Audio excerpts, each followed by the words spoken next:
दैवी गुण जो धार ले जीत सके संसार, आसुरी जो पथ चले दुख पावे बारंबार।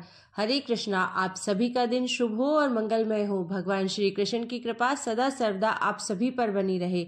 आज हम सुनेंगे भगवत गीता का 16वां अध्याय दैवासुर संपद विभाग योग। इस अध्याय में भगवान श्री कृष्ण ने 2 प्रकार के स्वभावों दैवी और आसुरी का वर्णन किया है। इस अध्याय का मुख्य उद्देश्य मानव को यह समझाना है कि दैवी गुणों को अपनाकर जीवन में सफलता और मोक्ष प्राप्त किया जा सकता है, जबकि आसुरी स्वभाव से विनाश और पतन होता है। इससे पहले अध्याय में हमने जाना कि भगवान श्री कृष्ण ने संसार को माया और अश्वत्थ वृक्ष के रूप में वर्णित किया था। इसे पार पाने के लिए आत्मज्ञान और पुरुषोत्तम योग का सहारा लेने की शिक्षा दी गई है। इसी ज्ञान को और आगे बढ़ाते हुए 16वें अध्याय में यह स्पष्ट किया गया है कि कौन से गुण आत्मा को माया से मुक्त करने में सहायक है और कौन से गुण आत्मा को माया में और अधिक उलझाते हैं, अर्थात कौन से दैवीय गुण होते हैं और कौन से आसुरी गुण होते हैं। तो चलिए भगवान श्री कृष्ण के चरणों में प्रणाम करते हुए भगवत गीता के 16वें अध्याय के महात्म्य का श्रवण करते हैं। भगवान शिव ने कहा, हे पार्वती, अब मैं तुम्हें श्रीमद् भगवत गीता के 16वें अध्याय की महिमा बताऊंगा। गुजरात में सौराष्ट्र अर्थात सूरत नाम का एक नगर है। वहाँ राजा खड़गबाहु का राज्य था, जहाँ वे स्वर्ग के राजा इंद्र की भांति रहते थे। उन्होंने अरिमर्दन नाम का एक बहुत ही क्रोधी नर हाथी पाल रखा था। वह हाथी सदा मद बहाया करता और सदा मद से उन्मत्त रहता था। उस हाथी का नाम अरिमर्दन था। एक दिन रात में वह हठात साकलों और लोहे के खंभों को तोड़ फोड़ कर बाहर निकला। हाथीवान उसके दोनों ओर अंकुश लेकर डरा रहे थे, किंतु क्रोधवश उन सबकी अवहेलना करके उसने अपने रहने के स्थान हथीसार को ढहा दिया। उस पर चारों ओर से भालों की मार पड़ रही थी, फिर भी वह हाथीवान ही डरे हुए थे। हाथी को तनिक भी भय नहीं होता था। इस कौतूहलपूर्ण घटना को सुनकर राजा स्वयं हाथी को मनाने की कला में निपुण राजकुमारों के साथ वहां आए। आकर उन्होंने उस बलवान दंतले हाथी को देखा। नगर के निवासी अन्य काम धंधों की चिंता छोड़ अपने बालकों को भय से बचाते हुए बहुत दूर खड़े होकर उस महाभयंकर गजराज को देखते रहे। इसी समय कोई ब्राह्मण तालाब से नहाकर उसी मार्ग से लौटे। वे गीता के 16वें अध्याय के अभयम आदि कुछ श्लोकों का जप कर रहे थे। पूर्ववासियों और पीलवानों अर्थात महावतों ने उन्हें बहुत मना किया, किंतु उन्होंने किसी की न मानी। उन्हें हाथी से भय नहीं था, इसलिए वे विचलित नहीं हुए। उधर हाथी अपने फुत्कार से चारों दिशाओं को व्याप्त करता हुआ लोगों को कुचल रहा था। वे ब्राह्मण उसके बहते हुए मद को हाथी से छूकर कुशल पूर्वक अर्थात निर्भयता से निकल गए। इससे वहां राजा तथा देखने वाले पूर्ववासियों के मन में इतना विस्मय हुआ कि उसका वर्णन नहीं हो सकता। राजा के कमल नेत्र चकित हो उठे थे। उन्होंने ब्राह्मण को बुला सवारी से उतरकर उन्हें प्रणाम किया और पूछा, ब्राह्मण, आज आपने यह महान अलौकिक कार्य किया है, क्योंकि इस काल के समान भयंकर गजराज के सामने से आप सकुशल लौट आए हैं। प्रभु, आप किस देवता का पूजन तथा किस मंत्र का जप करते हैं, बताइए। आपने कौन सी सिद्धि प्राप्त की है? ब्राह्मण ने कहा, राजन, मैं प्रतिदिन गीता के 16वें अध्याय के कुछ श्लोकों का जप किया करता हूँ। इसी से ये सारी सिद्धियां प्राप्त हुई है। श्री महादेव जी कहते हैं, तब हाथी का कौतूहल देखने की इच्छा छोड़कर राजा ब्राह्मण देवता को साथ ले अपने महल में आए। वहां शुभ मुहूर्त देखकर 1,00,000 स्वर्ण मुद्राओं की दक्षिणा दे उन्होंने ब्राह्मण को संतुष्ट किया और उनसे गीता मंत्र की दीक्षा ली। गीता के 16वें अध्याय के अभयम आदि कुछ श्लोकों का अभ्यास कर लेने के बाद उनके मन में हाथी को छोड़कर उसके कौतुक देखने की इच्छा जागृत हुई। फिर तो एक दिन सैनिकों के साथ बाहर निकलकर राजा ने हाथीवानों से उसी मत्त गजराज का बंधन खुलवाया। वे निर्भय हो गए। राज्य के सुख विलास के प्रति आदर का भाव नहीं रहा। वे अपना जीवन तृणवत समझकर हाथी के सामने चले गए। साहसी मनुष्यों में अग्रगण्य राजा खड़गबाहु मंत्र पर विश्वास करके हाथी के समीप गए और मद की अनवरत धारा बहते हुए उसके गंध स्थल को हाथ से छूकर सकुशल लौट आए। काल के मुख से धार्मिक और खल के मुख से साधु पुरुष की भांति राजा उस गजराज के मुख से बचकर निकल आए।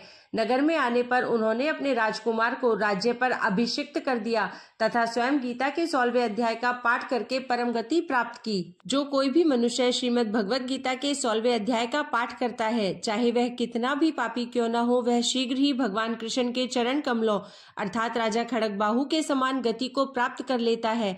तो यह था गीता के 16वें अध्याय का महात्म्य। भगवत गीता के 16वें अध्याय के महात्म्य का श्रवण करने के बाद हम श्रवण करते हैं श्री कृष्ण द्वारा अर्जुन को दिया गया ज्ञान 16वें अध्याय के माध्यम से।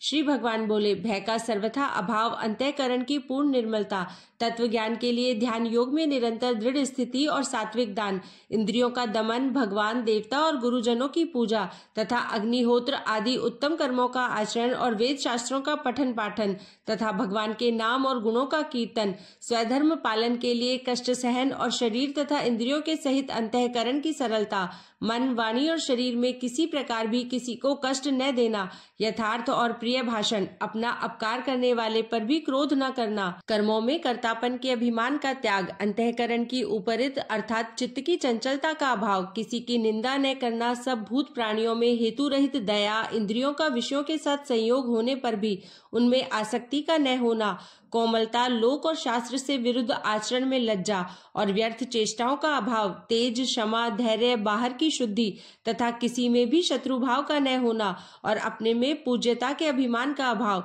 ये सब तो हे अर्जुन दैवी संपदा को लेकर उत्पन्न हुए पुरुष के लक्षण है। हे पार्थ, दंभ, घमंड और अभिमान तथा क्रोध, कठोरता और अज्ञान भी ये सब आसुरी संपदा को लेकर उत्पन्न हुए पुरुष के लक्षण है। दैवी संपदा मुक्ति के लिए और आसुरी संपदा बांधने के लिए मानी गई है।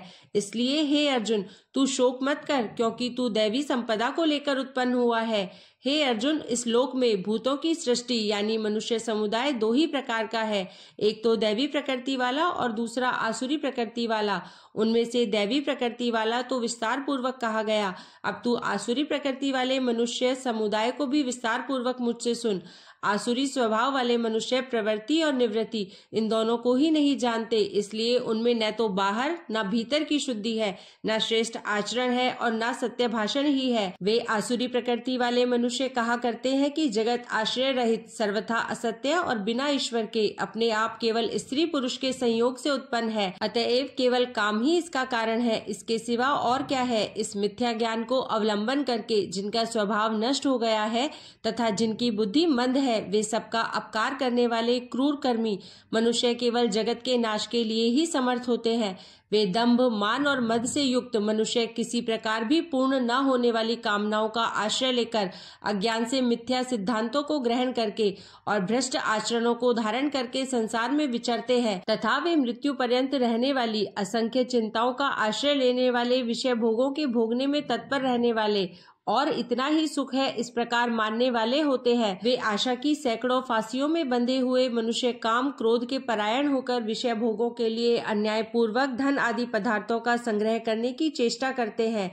वे सोचा करते हैं कि मैंने आज यह प्राप्त कर लिया है और अब इस मनोरथ को प्राप्त कर लूंगा, मेरे पास यह इतना धन है और भी यह हो जाएगा, वह शत्रु मेरे द्वारा मारा गया और उन दूसरे शत्रुओं को भी मैं मार डालूंगा, मैं ईश्वर हूँ, ऐश्वर्य को भोगने वाला हूँ, मैं सब सिद्धियों से युक्त हूँ और बलवान तथा सुखी हूँ, मैं बड़ा धनी और बड़े कुटुंब वाला हूँ, मेरे समान दूसरा कौन है, मैं यज्ञ करूंगा, दान दूंगा और आमोद प्रमोद करूंगा। इस प्रकार अज्ञान से मोहित रहने वाले तथा अनेक प्रकार से भ्रमित चित्त वाले मोहरूप जाल से समावृत और विषय भोगों में अत्यंत आसक्त आसुर लोग महान अपवित्र नरक में गिरते हैं।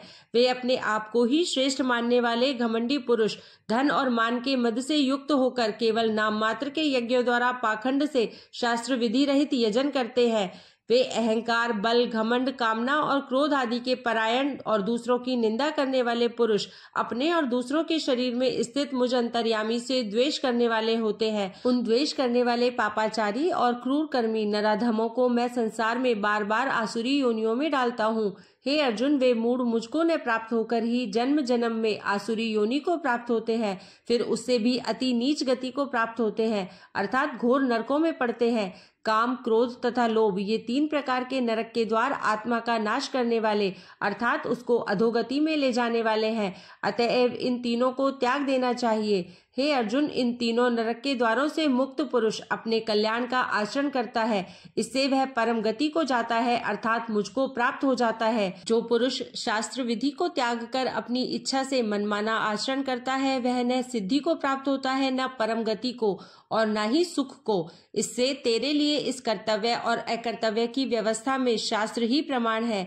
ऐसा जानकर तू शास्त्र विधि से नियत कर्म ही करने योग्य है। इस प्रकार श्रीमद् भगवद गीता के श्री कृष्ण अर्जुन संवाद में दैवासुर संपत्ति विभाग योग नामक 16वां अध्याय यहीं संपूर्ण हुआ। आपसे कल फिर मिलती हूँ एक नए अध्याय के साथ। तब तक के लिए जय श्री कृष्णा, जय श्री राधे।